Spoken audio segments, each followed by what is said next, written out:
Começa agora Estudos das Obras de Emmanuel, um programa que estuda os textos do Espírito Emmanuel, psicografados por Francisco Cândido Xavier. Apresentação: Roberto Vitorino. Olá, amigo e amigo ouvinte. Olá, você, seguidor nas nossas redes sociais. Estamos iniciando mais um estudo das mensagens do Espírito Emmanuel, psicografia de Chico Xavier, publicadas na coleção Fonte Viva das edições da Federação Espírita Brasileira. Esse nosso programa é gravado, mas você pode se comunicar conosco enviando suas perguntas, reclamações, sugestões, solicitar esclarecimento, qualquer contato que queira, através dos nossos canais. Pelo telefone 21 3386 1400, pelo WhatsApp 21 98486 7633 ou por e-mail estudo@radioriodejaneiro.am.br. Nós estamos aguardando então o seu contato. Nós temos reprises às terças-feiras às 2h30 da madrugada, aos domingos às 20h50, 10 para as 9 da noite.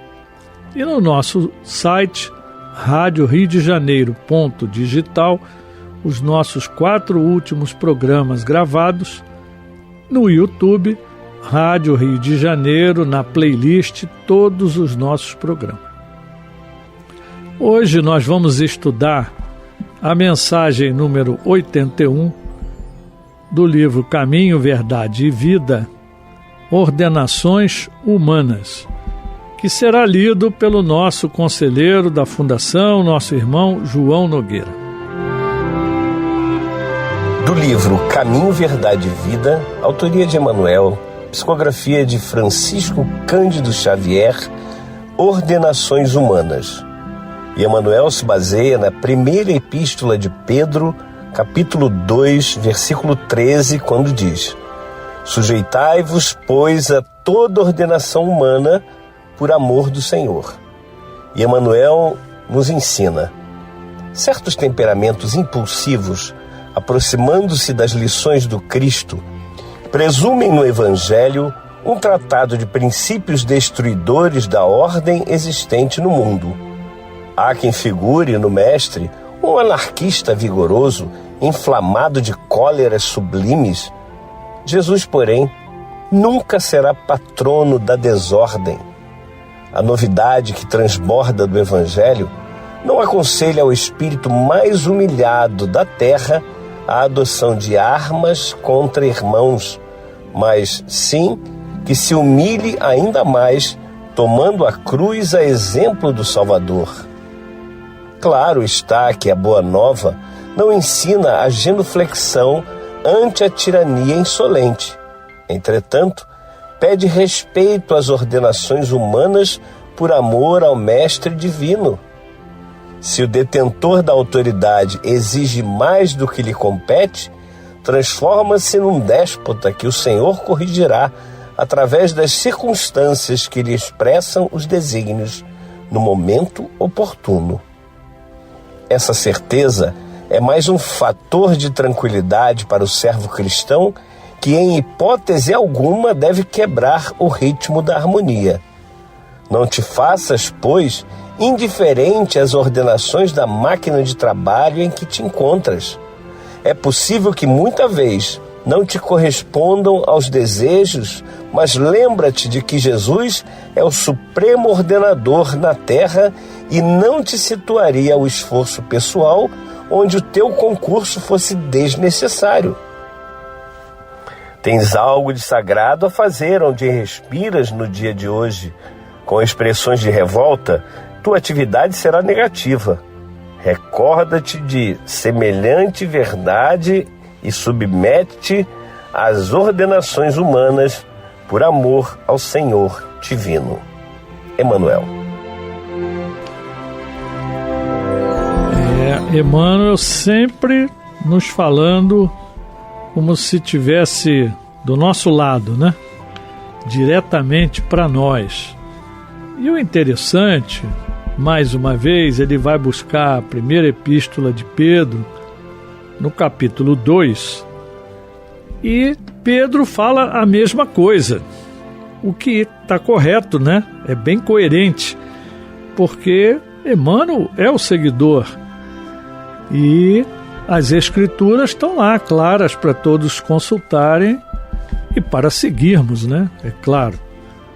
Então nós vamos encontrar na primeira carta de Pedro uma mensagem consoladora para o dia de hoje. Se nós voltarmos 2000 anos, um pouco mais, Pedro estaria falando para nós exatamente agora, através dessa carta. E Pedro reconhece Jesus como o supremo pastor da igreja. Isso também é muito importante.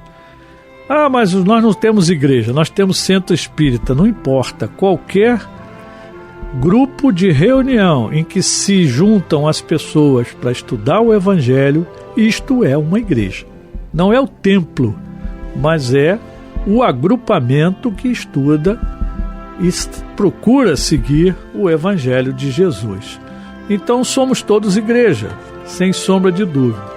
E o supremo pastor é Jesus.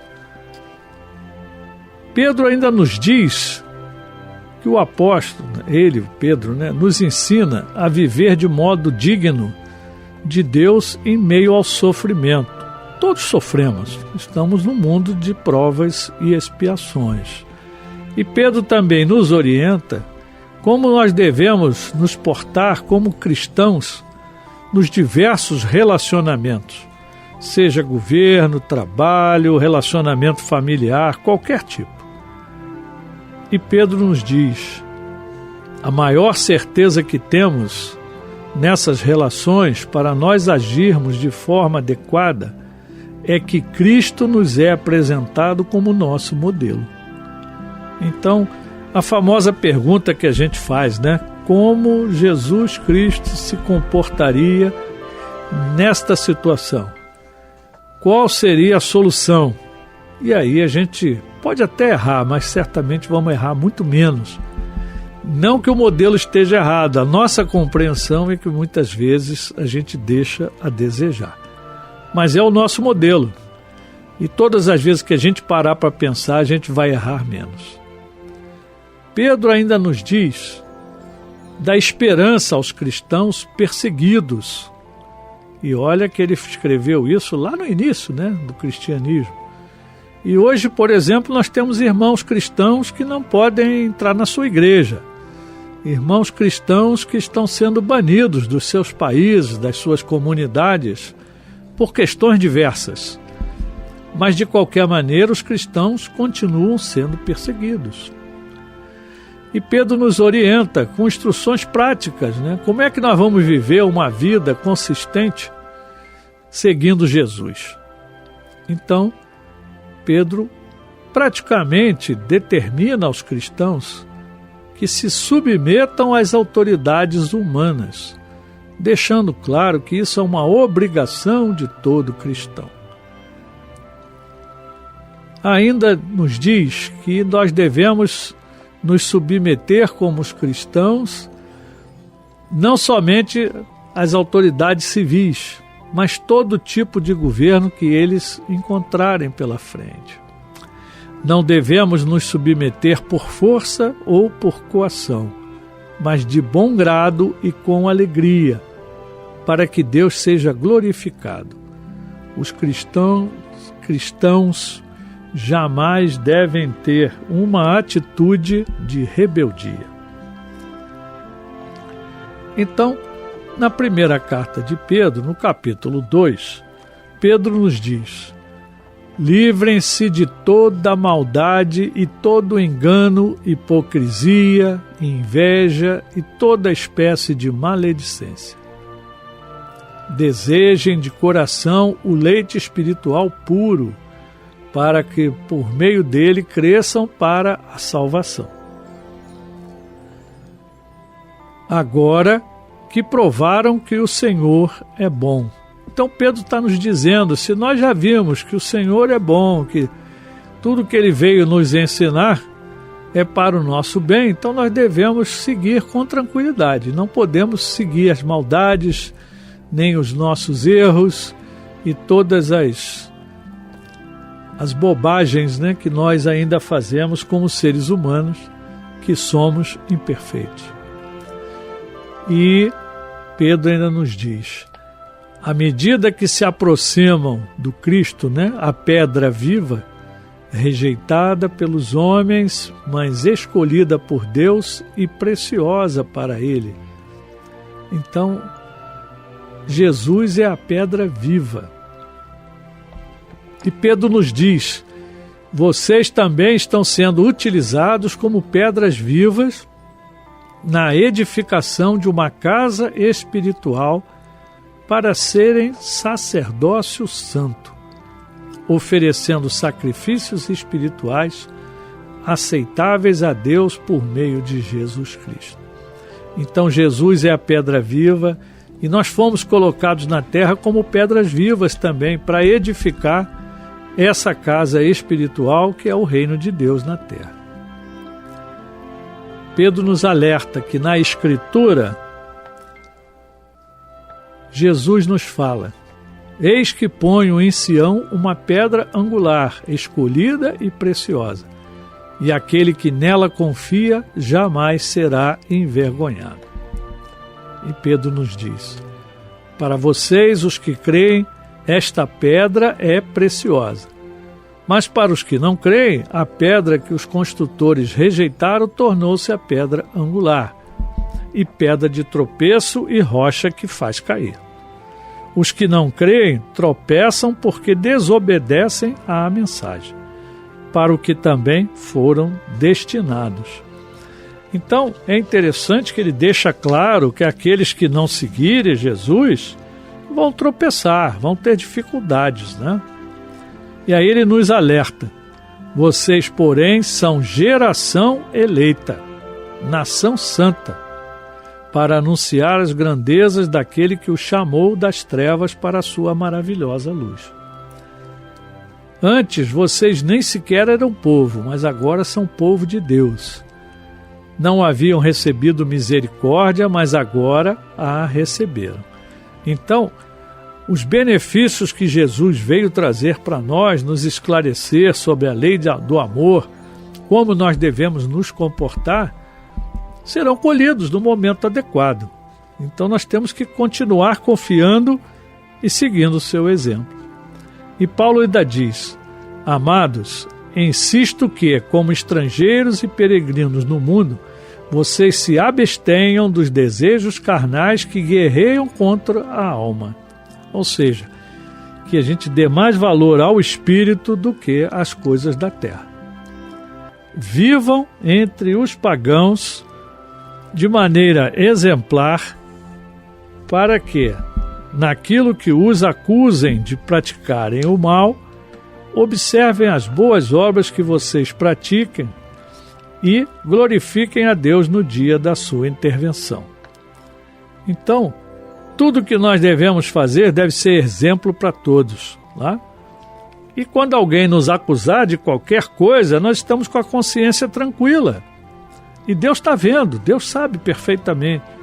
E ainda que nós sejamos injuriados, caluniados, qualquer que seja o tratamento que nos derem, como cristãos, nós sabemos que Deus vai na hora certa corrigir aquele que está nos fazendo mal, e nós que nos submetemos vamos receber a nossa recompensa. E aí chegamos onde o Emmanuel destacou. Por causa do Senhor, sujeitem-se a toda autoridade constituída entre os homens, seja ao rei como autoridade suprema, seja aos governantes como por ele enviados para punir os que praticam o mal e honrar os que praticam o bem. Pois é da vontade de Deus que, praticando o bem, vocês silenciem a ignorância dos insensatos.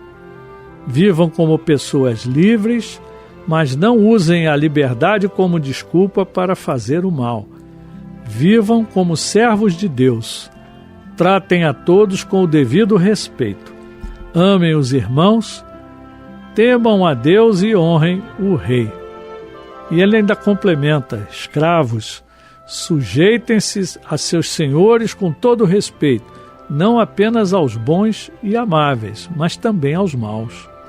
Porque é louvável que, por motivo de sua consciência para com Deus, alguém suporte aflições sofrendo injustamente.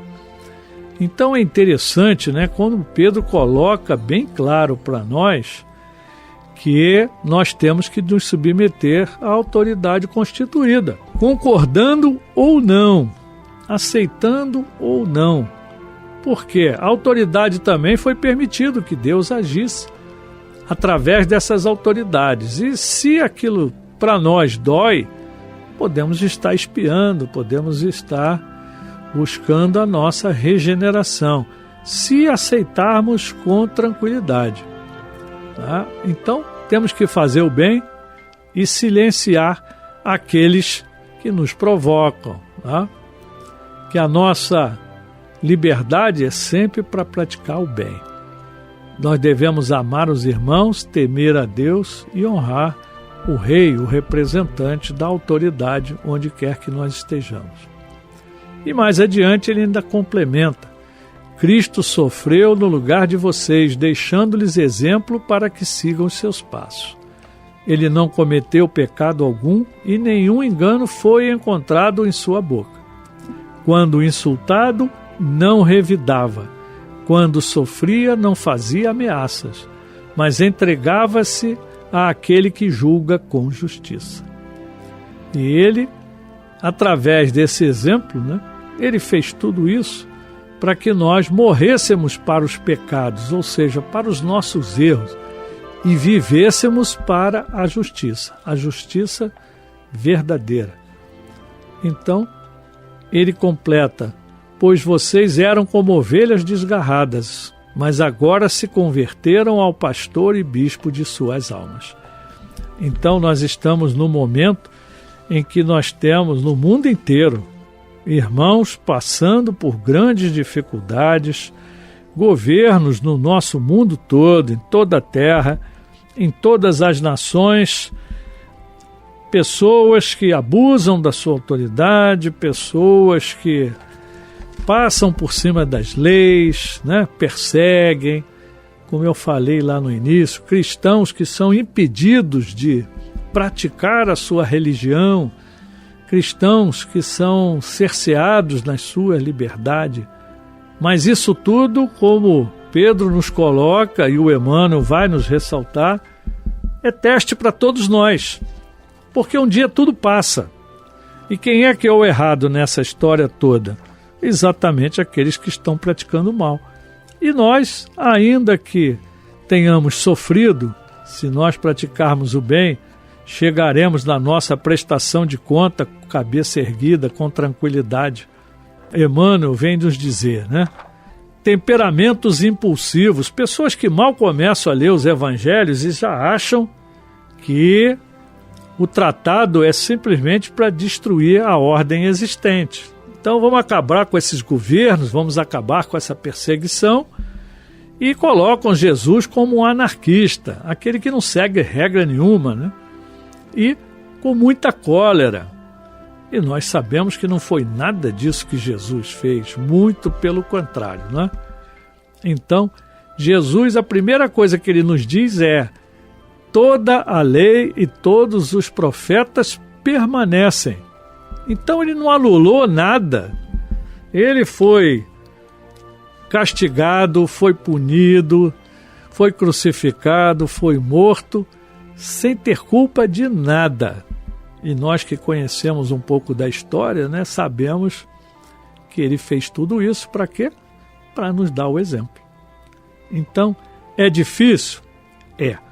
Mas nós sabemos que Jesus nunca foi e nunca será o patrono da desordem. Aquele que veio trazer para nós a lei do amor jamais vai querer brigas, conflitos de irmão contra irmão. O que ele quer, sim, quando ele cita a espada, é que nós vamos brigar conosco mesmo, com aquele mal que ainda está na nossa vivência, aquele mal do passado que a gente ainda traz, os nossos vícios, para que a gente vença um a um até atingirmos as virtudes. Então, Emmanuel nos lembra, o Evangelho não aconselha ao espírito mais humilhado da terra a adotar armas contra os seus irmãos, mas sim que se humilhe ainda mais, tomando a sua cruz, a exemplo do Salvador. Na Boa Nova, não nos ensina, quando ele fala genuflexão, não é para nós ajoelharmos diante da tirania, como ele coloca, insolente, aquele que não respeita nenhum dos seus direitos, né? Dos nossos direitos, mas pede respeito às ordenações humanas por amor ao Mestre Divino. Ah, mas eu estou sendo injustiçado. Vamos orar, meu irmão, vamos orar. Eu sei que não é fácil, é muito difícil. O nosso orgulho se dobrar diante de determinadas injustiças é muito difícil. Mas é aí que está justamente o nosso mérito. Aqueles de nós, quando conseguimos, nós estamos nos aproximando de Deus, estamos seguindo o exemplo de Jesus, porque foi isso que ele veio nos mostrar. Então, quando alguma autoridade exige mais do que lhe compete, ele se transforma num déspota, né? E o Senhor, no momento adequado, vai corrigi-lo. Isso aí não tenha dúvida. Porque Jesus sempre falou, a ovelha boa passa para a direita, a ovelha ruim passa para a esquerda, né? E haverá prantos e ranger de dentes. Então, não vamos nos iludir. Autoridade, abuso de autoridade é um perigo, porque vai prestar contas daquela autoridade que Deus nos deu. Então, devemos seguir exatamente como Pedro e Emmanuel estão nos falando, né? E Emmanuel nos diz, essa certeza é mais um fator de tranquilidade para o servo cristão, que em hipótese alguma deve quebrar o ritmo da harmonia. Então, a nossa luta é interna. Dobrar o nosso joelho para nós mesmos. Pedir a Deus força para suportar as dores, as injustiças e o que for mais, né? Então, nós não podemos ficar indiferentes às coisas que acontecem. Mas Emmanuel nos diz, é possível que muitas vezes não corresponda aos teus desejos, mas lembra-te de que Jesus é o supremo ordenador na terra e não te situaria o esforço pessoal onde o teu concurso fosse desnecessário. Se estamos passando por dificuldades quaisquer que sejam, é porque aquilo é necessário para o nosso aperfeiçoamento. Jesus sabe exatamente o que a gente precisa e sabe perfeitamente aquilo que a gente suporta. Jamais a nossa cruz será maior do que a gente poderia suportar. E a maior cruz que nós temos de exemplo foi a do próprio Jesus. Então, vamos nos inspirar, né? E tocando em frente, apesar das dificuldades, na certeza de que o mundo melhor virá. Emmanuel nos diz, tens algo de sagrado a fazer onde respiras no dia de hoje. Então, todo dia nós podemos fazer alguma coisa sagrada. E ele nos conclui, com expressões de revolta, tua atividade será negativa. Recorda-te de semelhante verdade e submete-te às ordenações humanas no amor e por amor ao Senhor Divino. Então, que nós possamos seguir o modelo de Jesus recomendado por Emmanuel e bastante esclarecido por Pedro, o apóstolo. Meus irmãos, muita paz. A Rádio Rio de Janeiro apresentou Estudo das Obras de Emmanuel, um programa que estuda os textos do Espírito Emmanuel, psicografados por Francisco Cândido Xavier.